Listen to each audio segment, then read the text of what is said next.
Assalamualaikum warahmatullahi wabarakatuh. Kembali lagi dengan saya Prawoso yang akan membahas sedikit tentang Photopea, dimana kali ini sudah pada part kedua. Namun sebelum kalian melanjutkan video ini, saya pastikan kalian sudah menonton pada bagian pertama ya. Namun jika belum, kalian bisa menontonnya pada link yang saya sertakan pada kolom deskripsi, atau kalian juga bisa langsung klik saja pada link di pojok kanan layar di sini.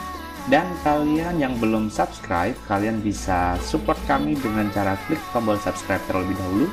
Dan saya yakin itu tidak akan merugikan kalian dan malah bisa jadi amalan baik kalian. Pada part kedua ini, tools yang akan kita bahas pertama kali, yang pertama adalah tools ke berapa ini? 1, 2, 3, 4, 5, 6, 7. Karena kemarin kita sudah membahas pada eyedropper. Sekarang kita bahas kepada soal healing spot yang ada di bagian sini. Nah, sebelum kita melanjutkan pada healing spot, ini hanya sedikit disclaimer saja, sedikit pemberitahuan saja kepada kita semua bahwa sebenarnya Photopea ini bisa dijalankan tanpa internet. Kalau kemarin-kemarin ada yang bilang tergantung pada koneksi internet, tergantung pada koneksi kecepatan internet. Hal itu tidak sama sekali, karena Photopea yang sekarang itu bisa dijalankan tanpa adanya koneksi internet. Caranya adalah, untuk pertama kalinya kalian pasti membutuhkan koneksi internet. Buka www.photopea.com, kemudian setelah terload halaman seperti ini, kalian bisa langsung matikan koneksi internet kalian, bahkan pada mode pesawat kalau pada di handphone. Oke, lanjut pada bagian yang tools berikutnya, yaitu spot healing brush tool. Ada bagian atas ini yang urutan pertama, spot healing brush tool. Ini fungsinya, kalau spot healing brush tool sesuai namanya, ini adalah spot, jadi bisa dikatakan alat ini adalah alat yang ampuh untuk menghilangkan jerawat, karena biasanya hanya untuk menghilangkan spot-spot yang berbentuk titik seperti ini. Langsung saja atur lebar kecilnya.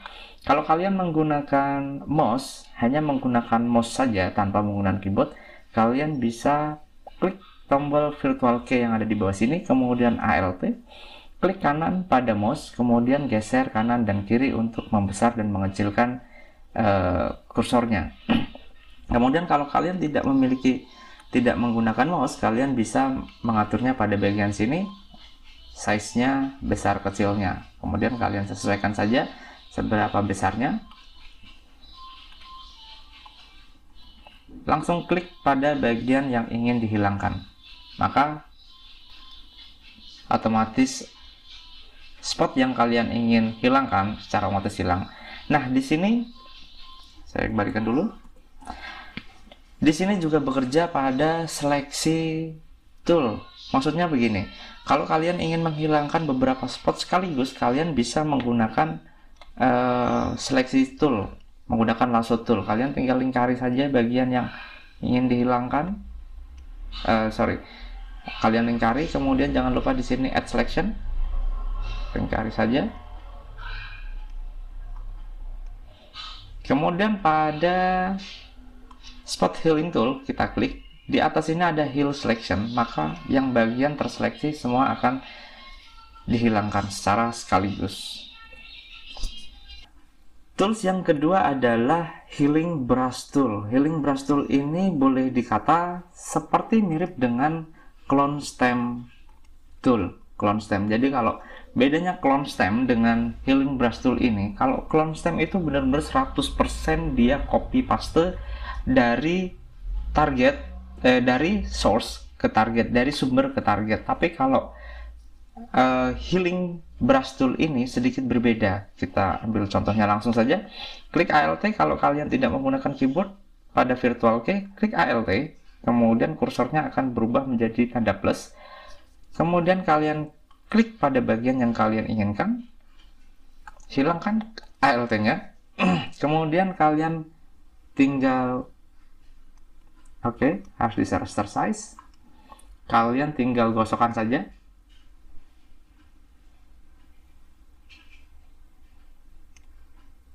Nah, di sini ada beberapa yang mungkin nggak akan begitu kelihatan bedanya, tapi coba seperti ini.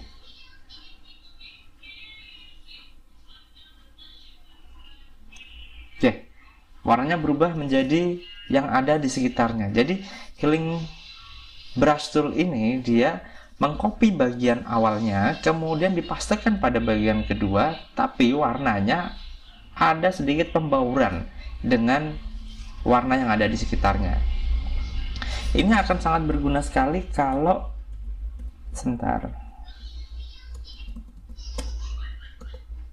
Oke, ini akan berguna sekali kalau yang di copy pastekan ini adalah seperti ini.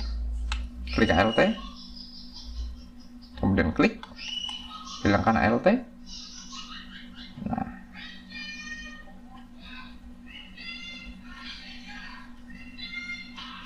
oke, bisa lihat itu adalah healing brush tool. Berbeda spot healing brush, berbeda pula healing brush tool.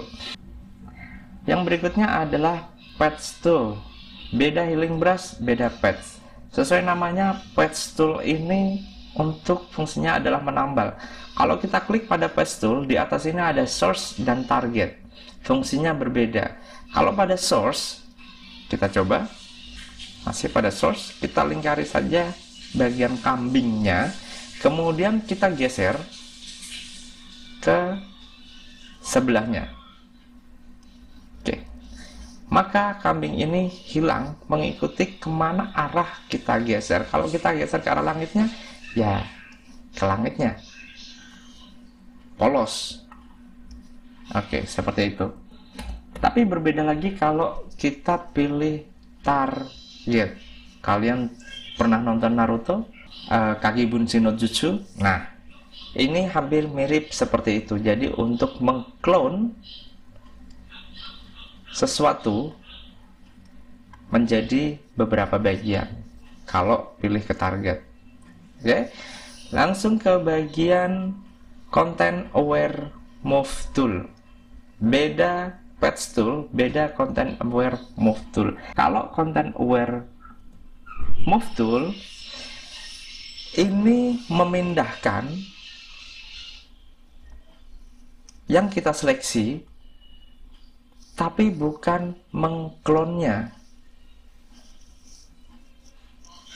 Memindahkan dan menghilangkan target di awal. Jadi benar-benar dia memindahkan. Untuk penerapannya seperti apa? Masing-masing gambar, masing-masing kasus, masing-masing situasi berbeda-beda.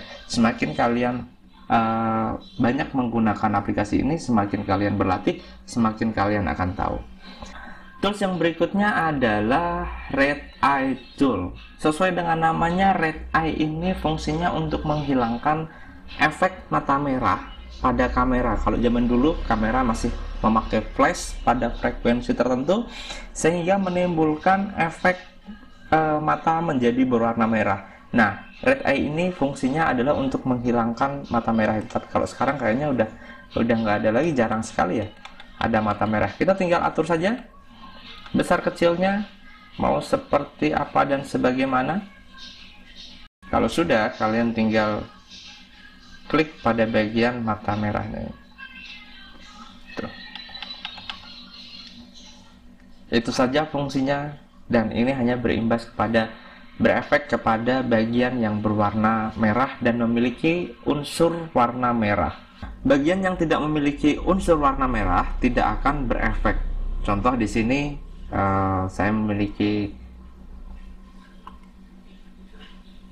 warna biru yang tidak memiliki unsur warna merah, maka dia tidak akan berefek. Beda dengan di sini warna kulitnya, karena dia memiliki unsur warna merah, maka dia akan mendesaturasi warna kulitnya sendiri, karena warna kulit memiliki unsur warna merah.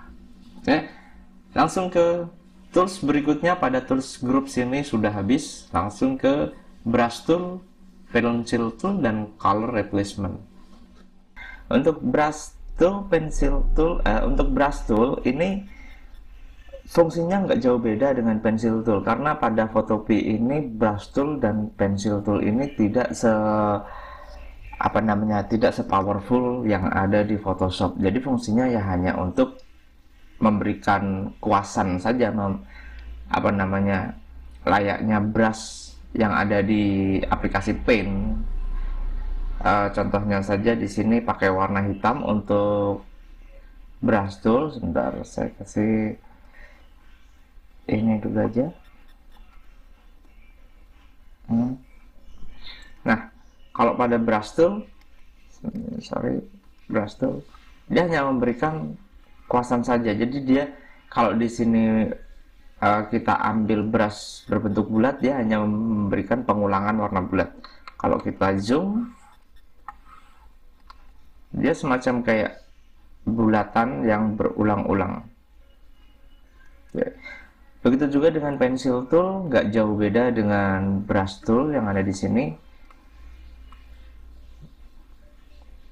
Cuma pengulangannya yang berbeda. Kalau pencil tool dia lebih jarang, berbeda dengan brush tool, dia agak lebih soft. Itu aja. Jadi nggak banyak kegunaannya dari brush tool dan pencil tool. Beda dengan color replacement. Kalau ini memberikan warna pada layer yang kita ambil dan menyatukannya dengan blend mode sekaligus. Jadi seperti ini. Ambil contoh saja pada foto ini. Saat kita memilih color replacement tool, di atas bagian sini itu ada blend mode yang terdiri hue, saturation, color, dan luminosity. Hue dan saturation dan sebagainya ini adalah blending yang sekaligus menjadi satu kesatuan pada layer tersebut. Ambil contoh di sini, saya pakai warna merah untuk color replacement, dan kemudian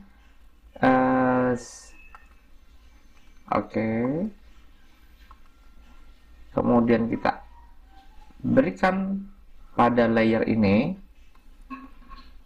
pakai hue. Kemudian saya coba ambil layer baru, bikin layer baru dengan warna merah juga. Kemudian pada layer baru ini kita bikin blending hue. Hasilnya akan sama. Kalau pada layer sini kita ambil lagi, tapi dengan saturation.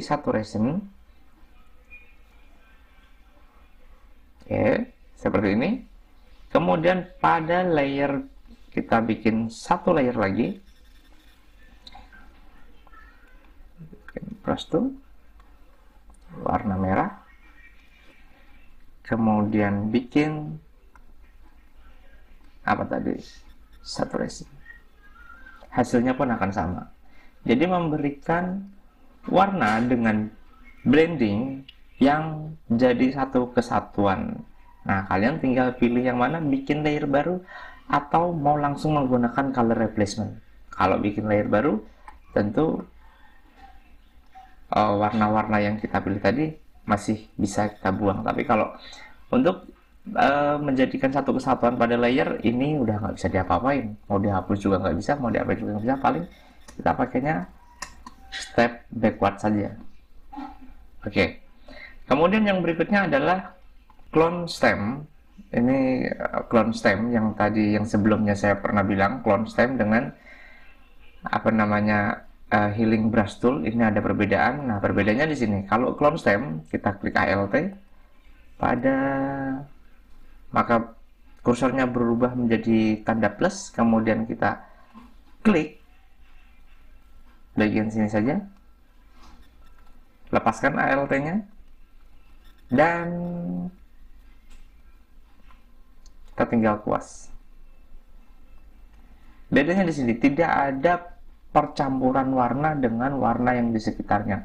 Jadi kalau clone stem ini 100% stem dari target ke gambar tujuan, itu saja. Jadi hanya 100%, benar-benar di clone 100%, nggak ada percampuran apapun, nggak ada blending apapun. Tools berikutnya adalah group pada eraser tool. Eraser tool ini bisa dibilang dia penghapus apa, penghapus layer. Pada eraser tool ini dia menghapus layer menjadi transparan. Layer yang dimaksud akan menjadi transparan. Kita ambil contoh di layer gambar domba. Gambar domba ini kalau kita hapus, maka benar-benar akan menjadi transparan seperti ini. Beda dengan yaitu background eraser tool, ini dia hanya akan menghapus background yang kita maksud. Ambil contoh ini, oke.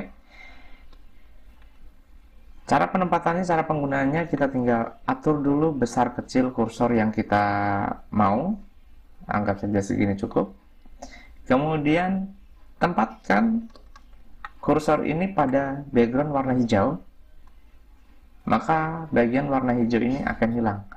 Kemudian gosokkan dengan sedikit menyentuh pada foregroundnya.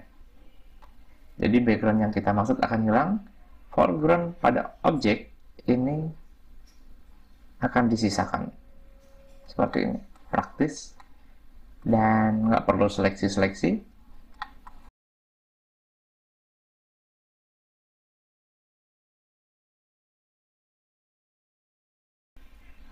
Nah, seperti itu. Jadi hanya backgroundnya saja yang dihapus, menyisakan foreground. Kalau background pada bulatan ini nggak sengaja, pada yang namanya lingkaran pasti ada bagian tengahnya. Pada bagian tengah ini nggak sengaja menyentuh pada bagian foreground, maka foregroundnya pun akan terhapus. Hanya menyisakan bagian-bagian yang dia anggap sebagai subjeknya. Seperti itu. Kemudian tools yang berikutnya ini adalah ada namanya gradient tool dan paint bucket tool. Paint bucket kita bahas paint bucket dulu. Paint bucket ini sama fungsinya dengan fill yang ada di aplikasi Paint yang ada pada komputer-komputer image editor zaman dulu. Sama paint bucket tool ini fungsinya sama dengan fill, hanya mengisi bagian warna yang sama seperti itu. Sorry, layernya masih layer yang lama seperti ini. Jadi karena langitnya ini dianggap sebagai warna yang sama, satu kesamaan, tergantung dari berapa toleransi yang kita ambil, maka langitnya akan langsung diisi dengan warna merah seperti itu. Kalau toleransinya kita perkecil menjadi 10 misal,